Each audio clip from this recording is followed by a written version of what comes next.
Apoptosis एक programme है जिसमें सेल की डेथ होती है और ये प्रोग्राम जो है एक्टिवेट होता है। पहले ये समझा जाता था कि सेल्स की डेथ ऐसे ही होती रहती है, ऑर्गन्स का फॉर्मेशन ऐसे ही हो रहता है, सेल्स बढ़ते हैं घटते हैं, इसका कोई और कारण नहीं है। लेकिन बाद में जब रिसर्चेज हुई और उसमें जब मेन कंट्रीब्यूशन रहा रॉबर्ट हॉरविट्ज का, तो रॉबर्ट हॉरविट्ज ने 1986 में निमेटोड्स पर अपना म्यूटाजेनेसिस एक्सपेरिमेंट किया और उनके डेवलपमेंट को देखा। एक निमेटोड है जिसको कहेंगे सी एलिगेंस और उसका पूरा नाम हो जाता है सिनोरैप्टिडाइटिस एलिगेंस, इसको शॉर्ट में कहेंगे सी एलिगेंस। इसके म्यूटाजेनेसिस पर जब उन्होंने वर्क किया तो उनको 3 जीन्स मिले, 3 जीन्स उन्होंने डिस्कवर किया जो की रोल प्ले करते हैं इसके रेगुलेशन में और एपोप्टोसिस के एग्जीक्यूशन में। कैसे रेगुलेट होती है और कैसे एग्जीक्यूट होती है, इस पर इनका बहुत फंक्शन रहा। सी एलिगेंस जो है एक स्मॉल निमेटोड है जिसमें सब टोटल सोमैटिक सेल्स के नंबर एम्ब्रियोनिक स्टेज में 1090 होते हैं, 1090 रहते हैं और इन सेल्स में से 131 सोमैटिक सेल्स हमेशा उनकी डेथ हो जाती है एम्ब्रियोनिक स्टेज में और हमेशा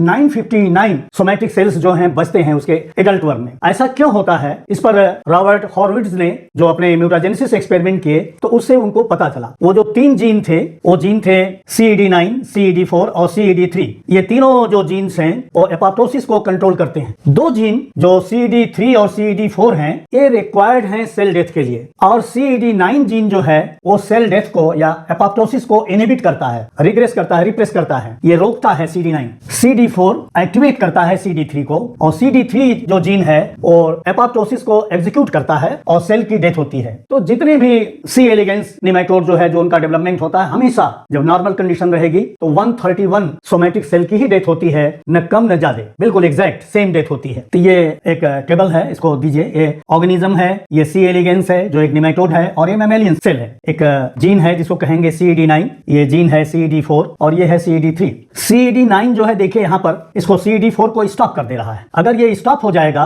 तो एपोप्टोसिस नहीं आगे बढ़ेगी और CED4 एक्टिवेटर है, ये किसको एक्टिवेट करेगा, CED3 को, और CED3 जो है डेथ प्रोग्राम को एग्जीक्यूट करेगी। इसका होमोलॉग जीन जो है मैमेलियन सेल्स में भी पाया जाता है। CED9 का होमोलॉग BCL2 है, तो जो फंक्शन CED9 करेगा उसी तरह का फंक्शन BCL2 भी करेगा। ये देखिए एक एक्टिवेटर है CED4, तो यहाँ पर मैमेलियन सेल में जो इसका होमोलॉग है एपॉफ1 है। एपॉफ1 किस चीज के लिए स्टैंड होता है, एपोप्टोटिक प्रोटीएज एक्टिवेटिंग फैक्टर, ये एक्टिवेट करता है, ये भी एक्टिवेट करता है और ये भी एपॉफ1 भी एक्टिवेट करता है। और ये एपोप्टोटिक प्रोटीएज कौन प्रोड्यूस करेगा, CED3 प्रोड्यूस करेगा। मैमल्स में कौन करेगा, उसी का होमोलॉग कैस्पेज 8 और कैस्पेज 9, ये 2 कैस्पेजेस हैं जो डेथ प्रोसेस को एग्जीक्यूट करेंगे। यदि CED3 जीन को म्यूटाजेनेसिस के थ्रू इनएक्टिवेट कर दिया जाए, म्यूटेट कर दिया जाए, तो डेथ प्रोसेस एपोप्टोसिस स्टॉप हो जाएगी, कोई सेल, किसी भी सेल की डेथ नहीं होगी। CED4 को भी अगर म्यूटाजेनेसिस से इनएक्टिवेट कर दिया जाए तब भी किसी भी सेल की डेथ नहीं होगी, सबके सब 131 सेल्स जो हैं एलाइव रहेंगे। और यदि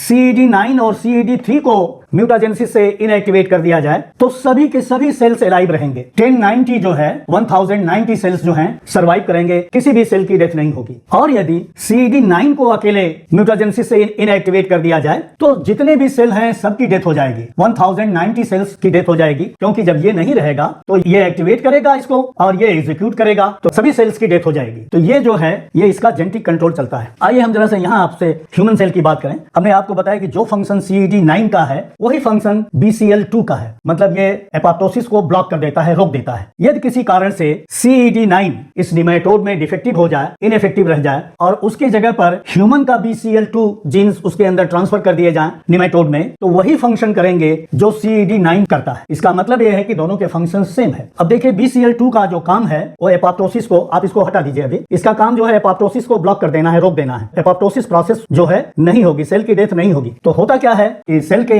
साइटोप्लाज्म में एक इनहिबिटर होता है, वो इनहिबिटर BCL2 को ब्लॉक कर देता है, इनएक्टिवेट कर देता है। जब ये इनएक्टिवेट हो जाएगा तो BCL2 के द्वारा जो एपॉफ1 का इनएक्टिवेशन था वो रिवोक हो जाएगा, वो हट जाएगा। कहने का मतलब कि एपॉफ1 एक्टिव हो जाएगा और एपॉफ1 एक्टिव हो जाएगा तो ये एक्टिवेट करेगा कैस्पेज 8 और कैस्पेज 9 को। जब कैस्पेज 8 या कैस्पेज 9 एक्टिवेट हो जाएगा तो ये एग्जीक्यूट करेगा एपोप्टोसिस को, सेल की डेथ काज करेगा। एक एग्जांपल लेते हैं आपको जिसमें इंटरनल और एक्सटर्नल दोनों फैक्टर्स इस CED9 और BCL2 के ऊपर अपना प्रभाव रखते हैं, इसको गवर्न करते हैं। यदि ह्यूमन के नर्व सेल का हम एक एग्जांपल लें तो नर्व सेल के लिए एक NGF nerve growth factor secrete होता है और सेल के प्लाज्मा मेम्ब्रेन में नर्व ग्रोथ फैक्टर के रिसेप्टर्स होते हैं। जब वो रिसेप्टर्स उस नर्व ग्रोथ फैक्टर को रिसीव करेंगे तो प्लाज्मा मेम्ब्रेन के थ्रू वो पार होते हैं और सेल के साइटोप्लाज्म में आके वो अपने ट्रांसडक्शन पाथवे को बढ़ाते हैं, उसको ट्रांसड्यूस करेंगे। एक प्रोटीन से दूसरे प्रोटीन को वो मैसेज जाएगा ग्रोथ फैक्टर का, जिसके कारण वो न्यूरॉन्स जो हैं वो सर्वाइव करते हैं। ये तो नर्व ग्रोथ की बात हो गई। कोई भी ग्रोथ फैक्टर जो है वो सेल का प्रोलिफरेशन कराता है, डिफरेंशिएशन कराता है और सर्वाइवल कराता है। यही ग्रोथ फैक्टर्स का काम है। इसमें नर्व ग्रोथ लिए हैं तो नर्व का सर्वाइवल कराएगा। जब nerve growth factor signal transduction pathway के थ्रू अपना एक्शन करेगा, सेल के अंदर न्यूक्लियस तक जाएगा, तब सेल के साइटोप्लाज्म में जो इनहिबिटर होता है उस इनहिबिटर को वो इनएक्टिवेट कर देगा। जब इनहिबिटर का इनएक्टिवेशन हो जाएगा तो BCL2 जो जीन है वो फंक्शनल हो जाएगा। तो जब फंक्शनल हो जाएगा तो एपोप्टोसिस को ब्लॉक कर देगा, रोक देगा और सेल का प्रोलिफरेशन कराएगा। नर्व सेल के सर्वाइवल के लिए रिस्पांसिबल हो गया। रॉबर्ट हॉर्विट्ज को इस अपने अभूतपूर्व कार्य के लिए नोबेल प्राइज से भी सम्मानित किया गया था। यह एक बड़ा अचीवमेंट था।